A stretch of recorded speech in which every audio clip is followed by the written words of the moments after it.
Hello friends, welcome to Jayanthi Samayal. இன்றைக்கி நம்ம சமையலில் நூடுல்ஸ் ஆம்லெட் தாங்க செய்ய போகிறோம். இந்த நூடுல்ஸ் ஆம்லெட் பார்த்திங்கன்னா நல்லா குழந்தைங்களாம் நல்லா விரும்பி சாப்பிடுவாங்க. அந்த ஸ்கூல் விட்டு வர டயத்தில் இந்த மாதிரி செஞ்சு கொடுத்தீங்கன்னா நல்ல ஒரு ஆம்லெட் போட்டு கொடுத்தாலே நல்லா ஃபில்லிங்காக இருக்கும். நம்ம முட்டையெல்லாம் சேர்க்க போகிறோம். இப்போ முட்டையை நீங்கள் சாதாரணமாக சாப்பிட்டு கொடுத்தீங்கன்னா குழந்தைங்க வந்து அந்தளவுக்கு விரும்பி சாப்பிட மாட்டாங்க. நூடுல்ஸோடு சேர்த்து சாப்பிடுங்க, கொடுத்தீங்கன்னா ரொம்ப அருமையாக விரும்பி சாப்பிடுவாங்க. வாங்க இந்த நூடுல்ஸ் ஆம்லெட் எப்படி செய்யலாங்கிறத பார்க்கலாம். இப்போ ஸ்டவ்வை பற்ற வச்சு ஒரு நான்ஸ்டிக் கடாய் வச்சுருக்கேன். அதில் 1 ஸ்பூன் அளவுக்கு எண்ணெய் சேர்த்துக்கலாம்.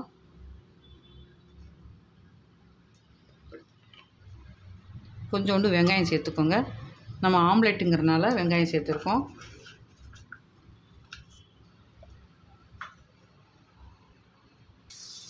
இப்போ வெங்காயம் லைட்டாக கண்ணாடி பதம் வரட்டும்.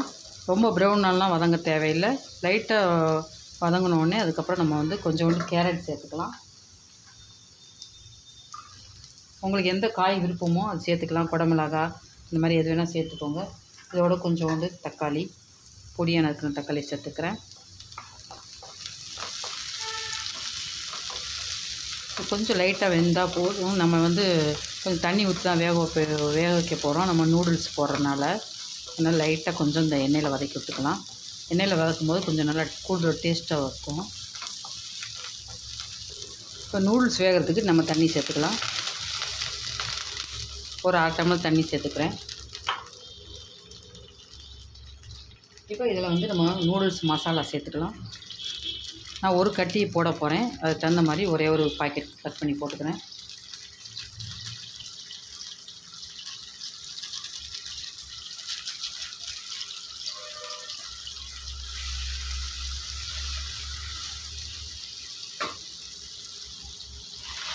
இப்போ தண்ணி கொதிச்சோடனே நம்ம ஒரே ஒரு கட்டி நம்ம சேர்த்துக்கலாம்.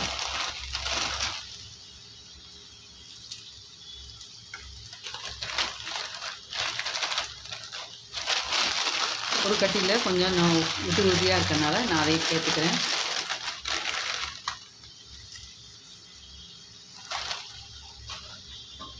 அது நல்லா வேகட்டும்.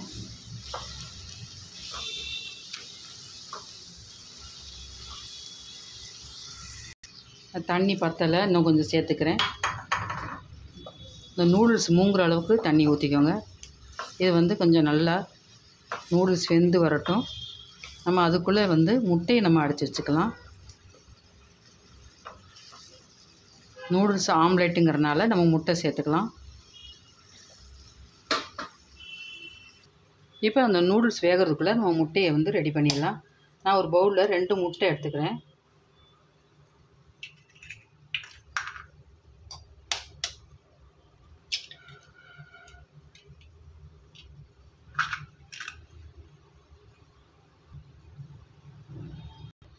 இப்போ இந்த முட்டைக்கு கொஞ்சோண்டு நம்ம உப்பு சேர்த்துக்கலாம். ஏற்கனவே நூடுல்ஸில் வந்து உப்பு இருக்கும், அதனால் பார்த்து சேர்த்துக்கோங்க.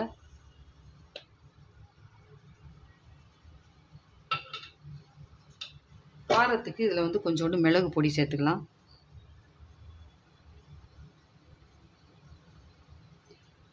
இப்போ இதை நல்லா அடித்து விட்டுலாம்.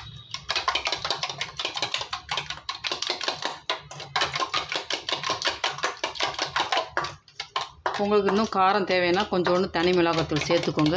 நான் குழந்தைகள் சாப்பிட்றதுனால நம்ம ஏற்கனவே அந்த நூடுல்ஸ் மசாலா சேர்த்துருக்கோம், இதில் கொஞ்சம் மிளகு சேர்த்துருக்கோம். அதனால் எனக்கு இது போதும். உங்களுக்கு தேவைன்னா நீங்கள் தனி மிளகாத்தூள் கொஞ்சம் சேர்த்துக்கோங்க.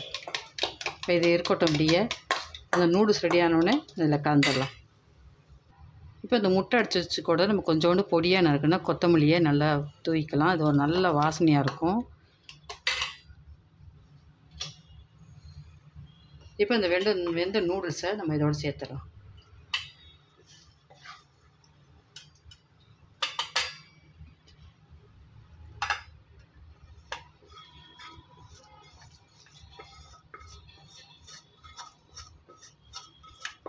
அவ்வளோதான். சேர்த்துட்டு நல்லா கலக்கிட்டு நம்ம ஆம்லெட் ஊற்றிடலாம். இது வந்து நைட் டின்னராகவும் வச்சுக்கலாம். அதுக்கப்புறம் காலையிலையும் நம்ம பிரேக்ஃபாஸ்ட்டாக கூட நம்ம சாப்பிட்டுக்கலாம். ரொம்ப ஃபில்லிங்காக இருக்கும். குழந்தையெல்லாம் ரொம்ப விரும்பி சாப்பிடுவாங்க. நூடுல்ஸுங்கிறனால ரொம்ப விரும்பி சாப்பிடுவாங்க. அதோடு நம்ம 2 முட்டையும் சேர்த்துறோம். ஹெல்த்தியாக கூட ஆகிடும். நீங்கள் சாதாரணமாக நீங்கள் முட்டையை வேக வச்சோ இல்லை ஆம்லேட் போட்டுக்கிட்டா அந்தளவுக்கு விரும்பி சாப்பிட மாட்டாங்க. இப்படி நூடுல்ஸோடு நீங்கள் கலந்து விட்டிங்கன்னா அவங்க கண்டிப்பாக சாப்பிட்ருவாங்க.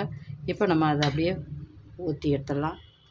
இப்போ நான்ஸ்டிக் கடாய் வச்சுருக்கேன். இதில் வந்து கொஞ்சோண்டு எண்ணெய் சேர்த்துக்கோங்க. அப்படின்னா உங்களுக்கு ஒட்டாமல் நல்லா வரும். நல்லா எல்லா இடமும் படுற மாதிரி தேய்ச்சிக்கலாம்.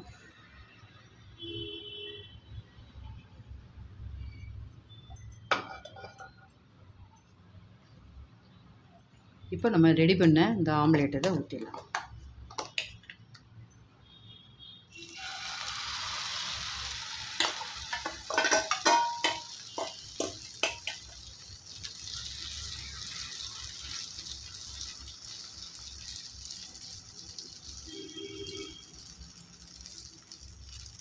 ஒரு சைடு வெந்த உடனே திருப்பி போட்டுடலாம்.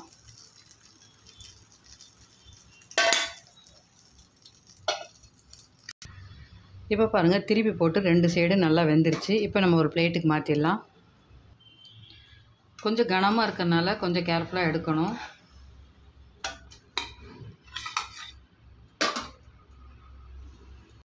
அவ்வளோதாங்க, நல்லா சுட சுட நூடுல்ஸ் ஆம்லேட் ரெடி ஆயிடுச்சு. ரொம்ப சாப்பிட்றதுக்கு ரொம்ப அருமையாக இருக்கும். பிரேக்ஃபாஸ்ட்டுக்கு, டின்னருக்கு இது ஒரு ஆம்லேட் சாப்பிட்டாலே போதுங்க. ஒரு ஆம்லேட் கூட ஃபுல்லாக ஒரு ஆள் சாப்பிட முடியாது. 2 பேர் சாப்பிட்லாம். அந்தளவுக்கு சூப்பராக இருக்கும், ஃபில்லிங்காகவும் இருக்கும். இதே மாதிரி நீங்களும் செய்து பாருங்கள். செய்து பார்த்து எப்படி இருக்குன்னு கமெண்ட்டில் போடுங்க. மொதல் என் சேனல் பார்க்க வந்தால் சப்ஸ்கிரைப் பண்ணி வச்சுக்கோங்க. மறந்துடாமல் பெல் பட்டனை ப்ரெஸ் பண்ணி வச்சுக்கோங்க. அப்போ தான் நான் போடுற வீடியோலாம் ஒன்றுக்கு ஒன்று நோட்டிஃபிகேஷனாக வரும். தேங்க்யூ.